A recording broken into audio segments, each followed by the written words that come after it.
Bonjour Milan. Bonjour Bertrand. Vous êtes le créateur de Cépage. Cépage développe Globe Advent, on va dire ce que c'est. En fait, c'est du web sémantique.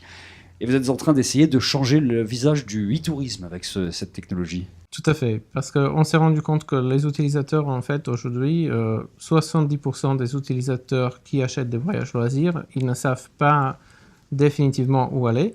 Donc, ils sont en train de chercher sur Google, sur les différents sites. Avant d'acheter, ils passent 48 heures à trouver leur voyage. Ce qu'on arrive avec notre technologie, c'est d'apporter une intelligence supplémentaire au web. C'est de, à partir des traces que les utilisateurs laissent, à partir des pages qu'ils regardent, inférer ce qui les intéresse et de reproduire dans le milieu digital un comportement d'un vrai vendeur humain intelligent qui les accompagne dans leur choix et qui leur fait des propositions pertinentes par rapport à leurs envies, leurs vrais intérêts, qui soient explicités ou qui soient implicites, simplement visibles par les clics. En résumé, votre technologie permet d'aller chercher le maximum de possibilités d'informations sur la personne qui est là, l'utilisateur, avec très très peu de choses finalement, c'est-à-dire son parcours s'il y en a un, ou ses achats précédents sur le site. Tout à fait. En fait, on est assez fiers de ça parce que, contrairement à des démarches classiques de Big Data où on cherche à récupérer un maximum de données personnelles de la personne qui nous disent qui il est, qu'est-ce qu'il aime, où il est allé, vraiment à essayer de l'espionner en quelque sorte.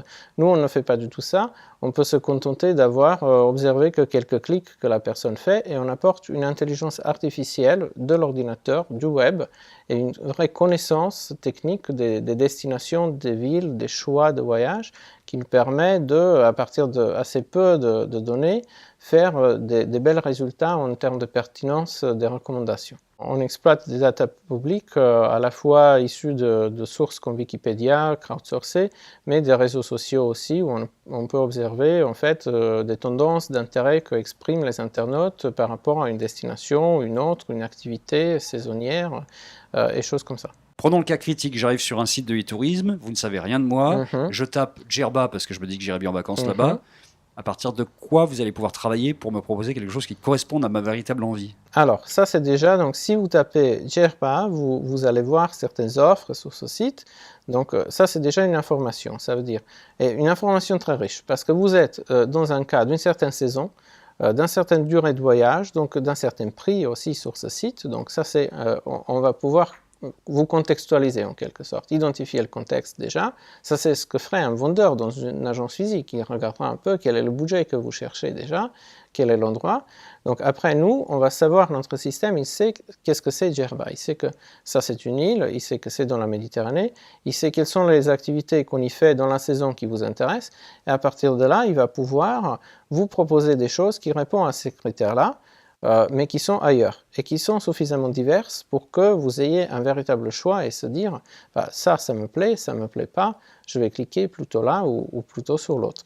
La question qu'on se pose, c'est comment pourrait-on récupérer des données d'un site de e-tourisme qui pourrait être utilisé par un autre et vice-versa évidemment pour que ce soit l'ensemble du secteur qui finalement bénéficie de l'ensemble des informations. Oui, ça c'est une question qui dépasse le cadre technologique, ça c'est une question plutôt politique entre les sites. Est-ce qu'ils sont d'accord de partager des informations à leurs concurrents ou d'une manière sélectionnée dans une période qui est difficile pour eux d'ailleurs. Voilà, dans une période qui est difficile, mais effectivement ça peut être une bonne stratégie de coopération, de coopétition en quelque sorte, même si vous voulez. Vous avez des ambitions qui sont assez grandes, j'ai l'impression, chez Cépage. Tout à fait, c'est une question clé. Vous savez, quand vous êtes start-up, vous recrutez beaucoup et toujours il se pose la question, comment choisir les gens qui vont travailler le mieux avec nous?